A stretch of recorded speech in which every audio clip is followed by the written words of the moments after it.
Welcome to the debate. मान लीजिए आप एक बहुत ही खूबसूरत इमारत में खड़े हैं। हम्म। उसकी दीवारें एकदम शानदार हैं, खिड़कियों का डिज़ाइन भी बेहतरीन है। लेकिन जिस ज़मीन पर वो इमारत खड़ी है ना, उसकी नींव अंदर ही अंदर खिसक रही है, धंस रही है। तो मतलब बुनियादी ढांचा ही कमजोर हो चुका है। बिल्कुल। अब क्या आप दीवारों पर नया रंग रोगन करके उस इमारत को बचा सकते हैं? नहीं। कभी कभी आपको वो जगह पूरी तरह से खाली करनी पड़ती है, बिना कोई शोर किए, बिना मुड़कर देखें। और यही आज की हमारी इस चर्चा का केंद्र भी है। हाँ, आज हम एक बेहद असहज करने वाले सवाल पर बात करें। हमारी स्रोत सामग्री है the silent architecture of self reclamation. और हमारा मुख्य सवाल यह है कि क्या अपनी मानसिक शांति के लिए अपनी ऊर्जा सोखने वाले लोगों से बिना कुछ कहे, बिना कोई कारण बताए अचानक दूर हो जाना सही है? मेरा स्पष्ट तौर पर यह मानना है कि यह मौन और बिना स्पष्टीकरण के दूर हटना कोई कमजोरी नहीं है, बल्कि खुद को बचाने का एक बेहद आवश्यक मनोवैज्ञानिक कदम है। और मैं इस विचार को बिल्कुल अलग नजरिए से देखती हूँ। मेरा मानना है कि हर असहज रिश्ते को ऊर्जा सोखने वाला मानकर बिना कुछ कहे छोड़ देना, यानी पूरी तरह से संवाद खत्म कर देना, ये कोई आत्मसंरक्षण नहीं है। ये मानवीय संबंधों की जटिलताओं से भागने का एक बहाना है, एक प्रकार का पलायन है, जो इंसान के आत्मविकास को एक बहुत छोटे दायरे में समेट कर रख देता है। पलायन? देखिए, पलायन शब्द का इस्तेमाल मुझे यहाँ सही नहीं लगता। इंसान कोई सरकारी योजना तो है नहीं जो सबके लिए फिट बैठे। हाँ, वो तो है। और ना ही हमारा जीवन कोई परफॉर्मेंस है जहां में हर दर्शक की तालियों की जरूरत हो। स्रोत एक बहुत बुनियादी सच्चाई की बात करता है कि हमारी ऊर्जा सीमित है। जब रिश्ते केवल आपकी आदत, डर या सामने वाले की सुविधा के आधार पर टिके हों, तो उन्हें ढोते रहना खुद के साथ अन्याय है। अगर कोई व्यक्ति लगातार आपकी रोशनी को कम कर रहा है, तो वहां से चुपचाप हट जाना ही सबसे तार्किक कदम है। हम अक्सर सबको खुश रखने की कोशिश में खुद को ही पीछे छोड़ देते हैं। इसलिए ये खुद को चुनने की एक साहसिक शुरुआत है, ना कि कोई पलायन। देखिए, अपनी ऊर्जा की रक्षा करना स्वार्थ नहीं है, ये मैं भी मानती हूँ। लेकिन मैं उस दृष्टिकोण को चुनौती दे रही हूँ जो कहता है कि हर फैसले की घोषणा जरूरी नहीं, और जो समझदार हैं बिना बताए समझ जाएंगे। क्योंकि वो समझ जाते हैं। नहीं, हमेशा नहीं। ये सोच वास्तविक जीवन के रिश्तों की जटिलता को सिरे से नकार देती है। जब आप बिना किसी संवाद के, बिना कोई कारण बताए किसी को छोड़ देते हैं, तो आप असल में समस्या का समाधान नहीं कर रहे होते हैं। आप बस उस संघर्ष से बच रहे होते हैं। लेकिन आप उसे अवॉइड कर रहे हैं। और अगर आप हर उस व्यक्ति को अपनी जिंदगी से निकालते जाएंगे जो आपको असहज करता है, तो आप खुद को सुधारने की उस जिम्मेदारी से ही मुंह मोड़ रहे हैं, जो किसी भी गहरे रिश्ते की नींव होती है। हाँ, लेकिन आप ये मानकर चल रही हैं कि हर व्यक्ति संवाद के लिए तैयार बैठा है। अच्छा। हाँ, जब हम कहते हैं कि संवाद जरूरी है, तो हम ये भूल जाते हैं कि छोड़ने की प्रक्रिया उस बिंदु पर आती है जहां संवाद पहले ही विफल हो चुका होता है। स्रोत साफ कहता है, ये भागना नहीं है, ये खुद को बचाना है। सोचिए, अगर आप एक जलते हुए घर में फंसे हैं, तो क्या आप वहां रुककर आग से बहस करेंगे कि वो आपको क्यों जला रही है? आप बस दरवाजा खोलते हैं और बाहर निकलते हैं। इसी तरह जो लोग केवल आपको नियंत्रित करना चाहते हैं, या जो आपको सिर्फ इसलिए पसंद करते हैं क्योंकि आप उनकी हर बात में हाँ मिलाते हैं, वो प्रेम नहीं है। ठीक है, वो उपयोग है। बिल्कुल, वो आपका उपयोग कर रहे हैं। ऐसे लोगों को आप 100 कारण भी दे देना, तो भी वो आपकी बात नहीं समझेंगे। वहां संवाद सिर्फ आपकी बची खुची ऊर्जा को भी खत्म कर देगा। रिश्ता जलते हुए घर के समान है, और कौन सा रिश्ता बस सर्दियों के मौसम से गुजर रहा है। सर्दियों के मौसम से? हाँ, रिश्तों में भी सर्दियां आती हैं, जहां गर्माहट कम हो जाती है और थोड़ी और मेहनत की जरूरत होती है। स्रोत कहता है कि कुछ रिश्ते सच्चाई पर नहीं, सुविधा पर चलते हैं। ठीक है, लेकिन इस बात का आकलन करेगा कौन? अगर आपने ये मानसिकता ही बना ली है कि जो समझना नहीं चाहते उन्हें कारण देना व्यर्थ है, तो कल को कोई भी सामान्य असहमति आपको टॉक्सिक लगने लगेगी। ऐसा जरूरी तो नहीं है। बिल्कुल जरूरी है। आप बिना प्रयास किए ही रिश्तों से बाहर निकलने लगेंगे।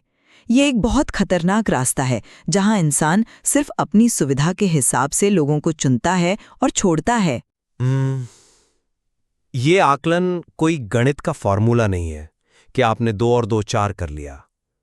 ये आपके शरीर और दिमाग की प्रतिक्रिया है।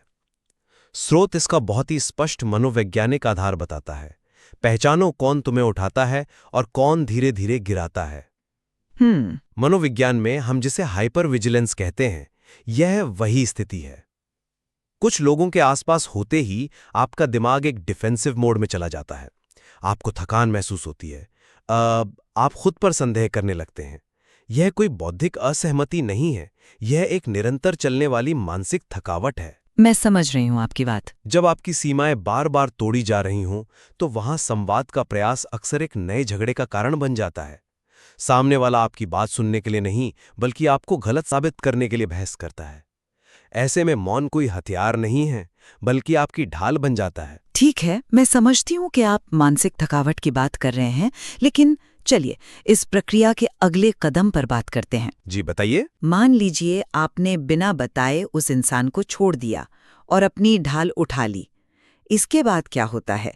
श्रोत ने इस अवस्था को अकेलेपन की प्रयोगशाला, लैबोरेटरी ऑफ लोनलीनेस कहा है। मेरा सवाल इस प्रयोगशाला की प्रकृति को लेकर है। और सच कहूं तो ये इस पूरी अवधारणा का सबसे शक्तिशाली हिस्सा है। लोग इस अकेलेपन से, इस खालीपन से बहुत डरते हैं। वो स्वाभाविक है। हाँ, वे भीड़ में रहकर अंदर ही अंदर टूटना स्वीकार कर लेंगे, लेकिन अकेले में खुद को दोबारा बनाना उन्हें डरावना लगता है। श्रोत कहता है, भीड़ में तुम एक किरदार निभाते हो, अकेले में तुम असली होते हो। जब आप लगातार ऐसे लोगों के बीच होते हैं जो आपको जज कर रहे हैं, तो आप एक मास्क पहने रहते हैं। उस किरदार को निभाने में बहुत ऊर्जा खर्च होती है। जब वो गलत शोर आपकी जिंदगी से जाता है ना, तो पहली बार आपको अपनी खुद की आवाज सुनाई देती है। उस बची हुई ऊर्जा को आप खुद को बेहतर बनाने में लगाते हैं। नई स्किल सीखना, अपना शरीर मजबूत करना। ये कोई सजा नहीं है, ये खुद को रिबूट करने का सबसे असरदार तरीका है। भीड़ में तुम किरदार निभाते हो, अकेले में असली होते हो। ये सुनने में बहुत काव्यात्मक है और एकांत आत्मनिरीक्षण के लिए जरूरी है, इससे मैं बिल्कुल इनकार नहीं कर रही। लेकिन मनोविज्ञान ये भी कहता है कि इंसान का असली विकास तब होता है जब उसे अलग अलग विचारों का सामना करना पड़ता है। वो तो है, लेकिन एक मिनट, मेरी बात सुनिए जी। एक प्रयोगशाला में वैज्ञानिक हर बाहरी चीज को कंट्रोल कर सकता है, लेकिन जीवन कोई कंट्रोल्ड एक्सपेरिमेंट नहीं है। जब आप हर असुविधाजनक व्यक्ति को हटा देते हैं, मंगलवार की रात को अकेले बैठकर सिर्फ अपनी ही बातें सोचते हैं, तो क्या ये प्रयोगशाला एक इको चेम्बर नहीं बन जाती? Eco chamber? हाँ, इको चेम्बर यानी एक ऐसी जगह जहां सिर्फ आपकी ही आवाज गूंजती है। आपको लगता है कि आप सही हैं क्योंकि वहां कोई आपको गलत साबित करने वाला बचा ही नहीं है। बिना किसी बाहरी घर्षण के, बिना फ्रिक्शन के, आप कैसे जानेंगे कि आपका विकास वास्तविकता में हो रहा है या आप सिर्फ एक भ्रम में जी रहे हैं? आप इसे इको चैम्बर कह रही हैं, लेकिन मैं इसे रिकवरी रूम कहूंगा। जब हम लोगों को छोड़ने की बात कर रहे हैं, तो हम पूरी दुनिया या समाज को छोड़ने की बात थोड़ी कर रहे हैं। हम उन विशिष्ट लोगों को छोड़ रहे हैं जो हमारी कीमत नहीं जानते। श्रोत बहुत स्पष्ट रूप से कहता है, अपनी कीमत उन लोगों से मत पूछो जो खुद अपनी कीमत नहीं जानते। विकास के लिए आपको पहले उस सर्वाइवल मोड से बाहर आना होता है। सर्वाइवल मोड से? जी। जब आप लगातार आलोचना या नियंत्रण सह रहे होते हैं, तो आपका दिमाग कुछ नया सीखने या विकसित होने की स्थिति में होता ही नहीं है। वो सिर्फ खुद को बचाने की कोशिश कर रहा होता है। इसलिए वो अकेलापन एक इको चैम्बर नहीं है, वो एक सुरक्षित वातावरण है जहां आपका दिमाग अंततः ये विश्वास करना शुरू करता है कि वो बिना किसी डर के सोच सकता है। चलिए मान लेते हैं कि वो एक सुरक्षित वातावरण है और व्यक्ति वहां अपना विकास कर रहा है। लेकिन जब वो व्यक्ति उस रिकवरी रूम से बाहर आता है, तब जो होता है उस पर मुझे गहरी आपत्ति है। कैसी आपत्ति? स्रोत का एक बिंदु कहता है, बदला लेना जरूरी नहीं, बदलना जरूरी है। ये विचार बहुत परिपक्व है, लेकिन इसी के साथ स्रोत में एक बहुत गहरा विरोधाभास मौजूद है जो मुझे लगता है कि इस पूरी प्रक्रिया की नीयत पर ही सवाल खड़े कर देता है। विरोधाभास? कैसा विरोधाभास? अपनी ऊर्जा को बहस से हटाकर अपने विकास में लगाना, अपने काम से, अपनी सफलता से जवाब देना, ये तो सबसे उच्च स्तर की बुद्धिमत्ता है। इसमें विरोधाभास कहाँ से आ गया?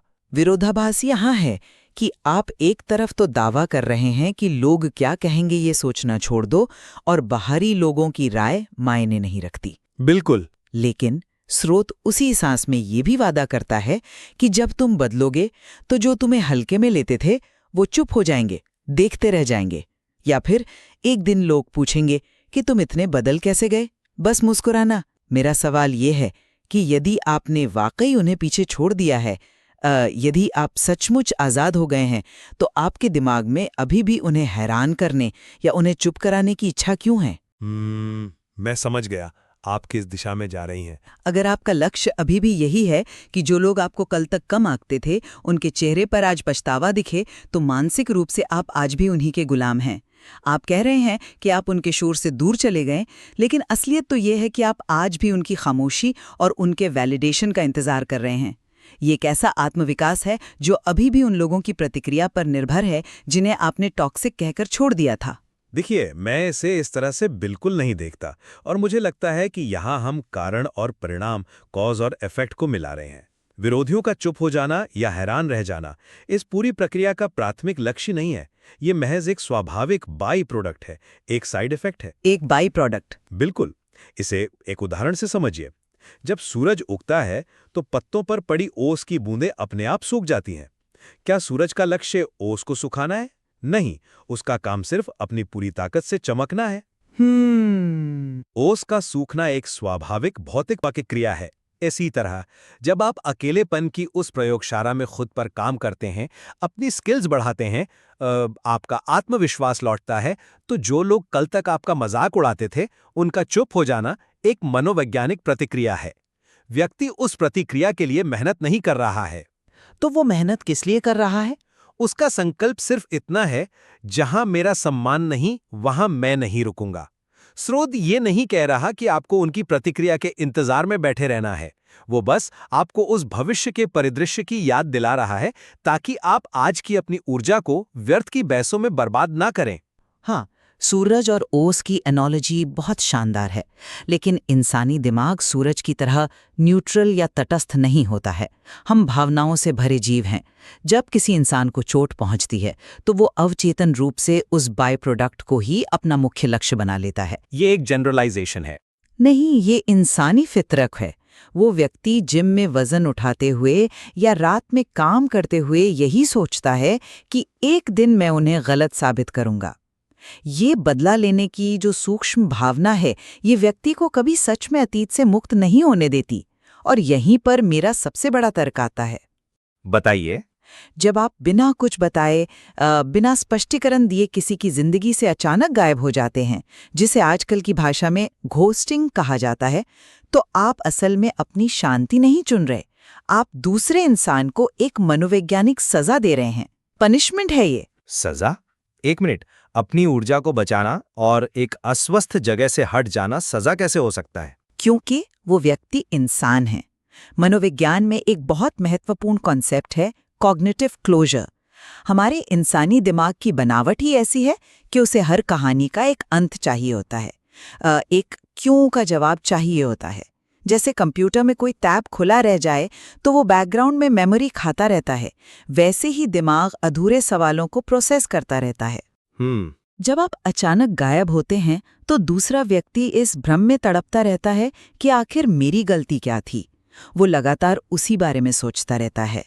आप शायद अपनी ऊर्जा बचा लें, लेकिन आपने दूसरे इंसान को एक गहरे मनोवैज्ञानिक आघात, एक ट्रॉमा में धकेल दिया है। क्या एक इंसान के तौर पर हमारी ये न्यूनतम जिम्मेदारी नहीं है कि हम कम से कम इतनी स्पष्टता दें कि ये रिश्ता मेरे लिए अब काम नहीं कर रहा, इसलिए मैं जा रहा हूँ।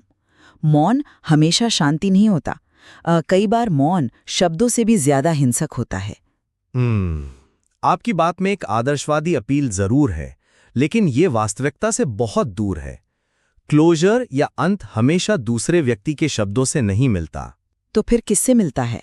कई बार क्लोजर ये स्वीकार कर लेना ही होता है कि सामने वाला व्यक्ति आपकी सीमाओं का सम्मान नहीं कर सकता। आप कह रही हैं कि स्पष्टीकरण देना हमारी जिम्मेदारी है, लेकिन क्या होता है जब आप स्पष्टीकरण देते हैं? जो समझना नहीं चाहते उन्हें 100 कारण भी कम पड़ेंगे। ये सिर्फ एक दार्शनिक वाक्य नहीं है, ये एक कड़वी सच्चाई है। तो यही है, जब आप किसी ऐसे व्यक्ति को कारण बताते हैं जो आपको नियंत्रित करना चाहता है, तो वो आपके उस कारण को एक नए हथियार की तरह इस्तेमाल करता है। वो बहस करेगा, वो साबित करेगा कि आपकी भावनाएं गलत हैं, वो आपको ही दोषी ठहराएगा। लेकिन फिर भी एक बार तो मुझे अपनी बात पूरी करने दीजिए। अगर एक बार बताने के बाद भी सामने वाला व्यक्ति आपकी बात नहीं सुन रहा है, तो बार बार उसी दीवार से सिर टकराना कोई समझदारी नहीं है। श्रोत की 10वीं बात यही है, खुद को पहले रखना स्वार्थ नहीं है। हमने पीढ़ियों से यही सीखा है कि पहले दूसरों की भावनाओं का ध्यान रखो, खुद की खुशी बाद में देखो। इसी उल्टे क्रम ने हमें मानसिक रूप से थका दिया है। मौन तब हिंसक होता है जब आप रिश्ते के भीतर रहकर बात करना बंद कर देते हैं, जिसे साइलेंट ट्रीटमेंट कहते हैं, जो सामने वाले को सजा देने के लिए किया जाता है। लेकिन जिस मौन की बात यहां हो रही है वो रिश्ते से पूरी तरह बाहर निकलने का मौन है। ये सजा नहीं है, ये अपनी शांति को वापस पाना है। देखिए, मुझे लगता है कि इस बिंदु पर हम दोनों एक बुनियादी सच्चाई पर तो सहमत हो ही सकते हैं। खुद को हमेशा पीछे रखना और आत्मत्याग के नाम पर अपनी पहचान को मिटा देना कोई महान कार्य नहीं है। यदि तुम किसी का हक नहीं छीन रहे तो खुद को बचाना अपराध नहीं है। स्रोत का यह हिस्सा निर्विवाद रूप से शक्तिशाली है। बिल्कुल। किसी ऐसे रिश्ते में बने रहना जो आपको रोज थोड़ा थोड़ा तोड़ रहा हो, सिर्फ इसलिए क्योंकि समाज ऐसा चाहता है, यह एक विनाशकारी आदत है। तो फिर हमारे बीच असली असहमति किस बात को लेकर है? असहमति इस बचाव के तरीके को लेकर है। आप और यह स्रोत मानते हैं कि बिना स्पष्टीकरण के पूर्ण मौन और अचानक दूरी ही डिफ़ॉल्ट रास्ता होना चाहिए। मेरा मानना है कि यह तरीका एक अंतिम विकल्प या अपवाद होना चाहिए, नियम नहीं। अच्छा। अगर हम हर असहजता, हर कठिन बातचीत का इलाज चुपचाप गायब हो जाने में ढूंढने लगेंगे तो हम एक ऐसा समाज बना देंगे जहां कोई किसी से गहराई से जुड़ना ही नहीं चाहेगा। रिश्तों में दर्द होता है, असहमतियां होती हैं और उनका सामना करना हमें एक बेहतर इंसान बनाता है। हर इंसान जो आपको समझ नहीं पा रहा वो टॉक्सिक नहीं होता। मैं आपकी इस चिंता को समझता हूं। यह सच है कि मौन का उपयोग बहुत समझदारी से किया जाना चाहिए। इसे एक ढाल की तरह इस्तेमाल किया जाना चाहिए जो आपको घातक प्रहारों से बचाए, न कि एक ऐसी दीवार की तरह जो आपको पूरी दुनिया से ही काट दे और आप किसी से जुड़ ही ना पाएं। ठीक कहा। वो ढाल आपको सुरक्षित महसूस कराए, लेकिन आपके भीतर की मानवीय करुणा और संवाद की क्षमता को खत्म न करे। हाँ, आज की इस विस्तृत चर्चा से ये बिल्कुल स्पष्ट हो जाता है कि अपनी रक्षा करने और पलायन करने के बीच की रेखा बहुत बारीक है। लेकिन जो लोग लगातार गलत जगह पर अपनी ऊर्जा लुटाकर पूरी तरह खाली हो चुके हैं, उनके लिए ये स्रोत एक बहुत ही आवश्यक लाइफ जैकेट का काम करता है। इसमें कोई संदेह नहीं है। जिन लोगों ने सालों से अपनी आवाज दबा रखी है, उनके लिए ये विचार कि उन्हें स्पष्टीकरण देने की कोई बाध्यता नहीं है, बेहद मुक्तिदायी हो सकता है। और इसी विचार के साथ हम अपनी चर्चा के अंतिम पड़ाव पर आते हैं। हमने the silent architecture of self reclamation के हर मनोवैज्ञानिक और व्यवहारिक पहलू को गहराई से खंगाला। हम इस बात पर सहमत हैं कि अपनी ऊर्जा को बचाना और खुद को प्राथमिकता देना कोई अपराध नहीं है। हालांकि इसे वास्तविकता में लागू करने के तरीके, विशेषकर मौन और संवाद के उपयोग पर हमारे नजरिए अलग-अलग हैं। बिल्कुल। लेकिन स्रोत के अंत में एक बहुत ही सुंदर और प्रतीकात्मक विचार है जिसे मैं आज श्रोताओं के सामने छोड़ना चाहता हूं। जब आप उन लोगों से दूर होते हैं जो आपकी ऊर्जा सोख रहे थे, तो आपके जीवन में अचानक एक सन्नाटा, एक खालीपन आ जाता है। मंगलवार की रात को जब कोई बहस नहीं हो रही होती तो वो खालीपन अक्सर डराता है। लेकिन स्रोत हमें याद दिलाता है, जो खाली हुआ है वो बर्बादी नहीं है। खाली पात्र ही भरा जा सकता है। खाली खेत में ही नई फसल उगती है। यह एक बहुत ही गहरा विचार है। उस खालीपन को एक अंत की तरह देखने के बजाय एक नई संभावना की तरह देखना। बिल्कुल। याद कीजिए वो इमारत जिसकी हमने शुरुआत में बात की थी। जब आप एक ऐसी इमारत को खाली करते हैं जिसकी नींव खोखली हो चुकी है, तो वो खाली जमीन आपकी हार नहीं है। वो एक नए, अधिक मजबूत और प्रामाणिक जीवन की नींव रखने के लिए तैयार की गई जगह है। वो जगह आज सूनी लग सकती है, लेकिन वही खालीपन कल आपके सबसे बड़े और सुंदर निर्माण की वजह बन सकता है। क्या आप अपनी जिंदगी में उस खालीपन से डर रहे हैं या उसमें कोई नई फसल बोने की तैयारी कर रहे हैं? इसी मंथन के साथ हम आपको यहीं छोड़ते हैं। सुनने के लिए धन्यवाद।